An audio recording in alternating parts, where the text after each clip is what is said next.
Angkor Wat attracts millions of visitors a year, but most know little of the intricate and vast water system that fed the empire's rise and demise. Every April during Khmer New Year celebrations, Sophy Peng, her 4 siblings and parents make the pilgrimage to Cambodia's most sacred mountain, Phnom Kulen. As the birthplace of the mighty Angkor Empire, fabled Kulen's gentle slopes hold a special place in the hearts of locals. During religious festivals, Cambodians flock to its peak to be blessed by the same waters used to coronate kings since 802 AD. This was when empire founder Jayavarman II was washed with sacred water and declared a devaraja, or god-king, marking the start of the Angkor Empire. The empire went on to span much of modern-day Cambodia, Laos, Thailand and Vietnam, and housed the world's largest pre-industrial urban hub, the city of Angkor. To immortalize this sacred spot that sits about 50 kilometers north of Siem Reap City, 1,000 lingas, a phallic symbol incarnation of the Hindu god Shiva, were carved into the riverbed at Kbal Speen, where water flows to the Angkor Plains and into the Tunnel Sap Lake. Even today, this water is regarded as sacred, and its power is believed to cure illnesses and bring luck. This is a very special place for Cambodians. It's an important part of our history, said Peng. Every year, my family visit Mount Kulen as part of our Khmer New Year rituals. We bring food donations to leave at the temple and pour water from Kbal Speen on us to bring good luck. Jayavarman II's spiritual blessing marked the start of the Angkor Empire's close relationship with water. However, it wasn't until the capital shifted south to Rolis, and then to its final resting place for more than 5 centuries, Angkor, that master engineers were able to use their skills to create the intricate water system that fed the empire's rise and demise. The plains of Angkor are ideal for an empire to flourish, explained Dan Penny, a researcher in the Geosciences Department at the University of Sydney who has extensively studied Angkor. There are ample resources, such as good rice soil close to the Tunnel Sap Lake. The lake is one of the world's most productive inland fisheries, and Angkor is sitting right on the north shore of this enormous food bowl. Angkor grew to become a success on the back of these resources. In the 1950s and 60s, French archaeologist Bernard-Philippe Grosselier used aerial archaeology to reconstruct the layout of Angkor's ancient cities. This revealed its vast reach and the complexity of its water management network, and led Grosselier to dub Angkor the hydraulic city. Since then, archaeologists have carried out extensive research into the water network and the vital role it played. In 2012, the true extent of the hydraulic system, which spans 1,000 square kilometers, was revealed through airborne laser scanning technology, LiDAR, led by archaeologist Dr. Damien Evans, a research fellow at École Française d'Extrême Orient. The missing pieces of the puzzle came into sharp focus, said Dr. Evans. We're working on a paper now which is the final definitive map of Angkor and shows the real picture, including the hydraulic system. Water was one of the secrets to the empire's success. To craft a city of its size, the man-made canals carved to steer water from Phnom Kulen to the plains of Angkor were key to construction. They were used to transport the estimated 10 million sandstone bricks, weighing up to 1,500 kilograms each, that built Angkor.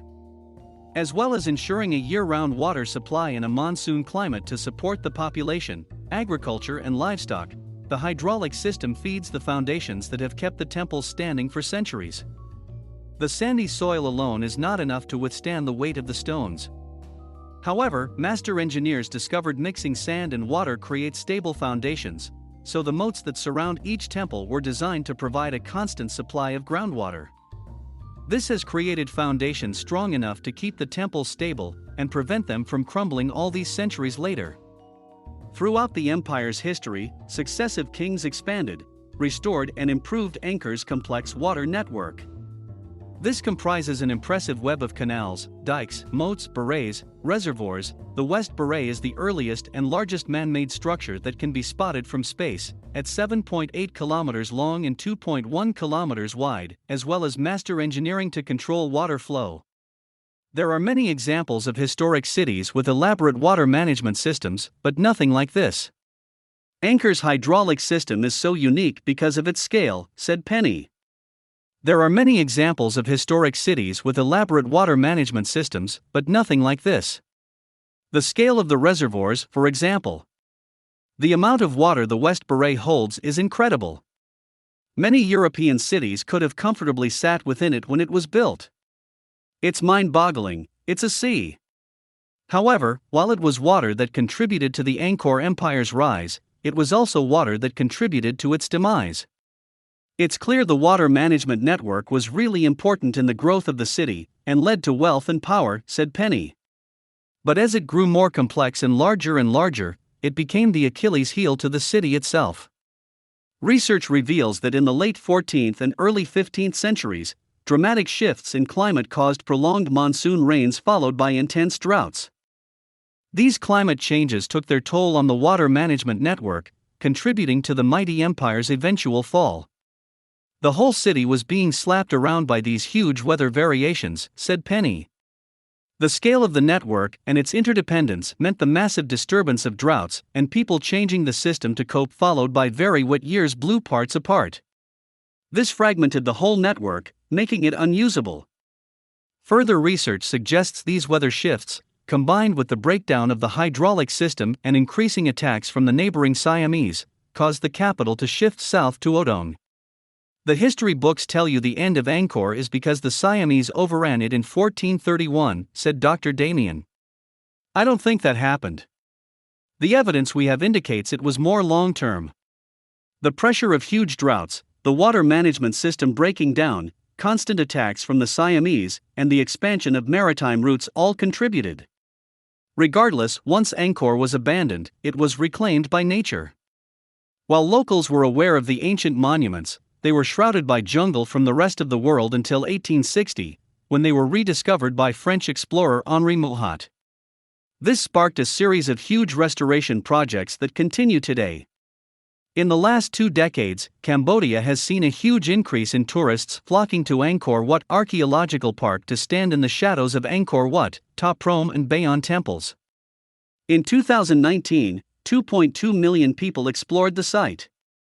The surge in hotels, eateries and visitors put huge pressure on water demand, causing drastic shortages. As the temples rely on a constant groundwater supply to remain standing, this sparked concern over the preservation of the UNESCO-listed site. The increase in water demand, coupled with severe monsoon flooding from 2009 to 2011, triggered a mass restoration of the ancient water system. Sochita Hung, who owns a guesthouse on the outskirts of Siem Reap, recalled the 2011 floods, the province's worst in 50 years. It caused so much damage, she said. Crops were destroyed, communities had to be evacuated, and the water came pouring into my guesthouse. It was devastating.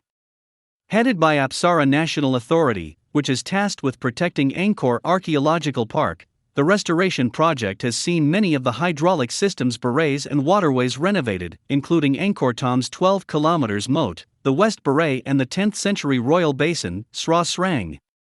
These efforts have helped combat the water shortages triggered by the sharp rise in tourists, and also prevent the severe flooding experienced across the province between 2009 and 2011.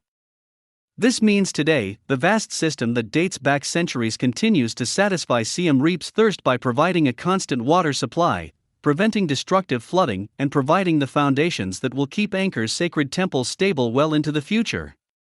The renovation of the barrays and water systems provides water for irrigation, so they have become part of today's agrarian landscape, while also helping stabilize the temples, said Dr. Evans.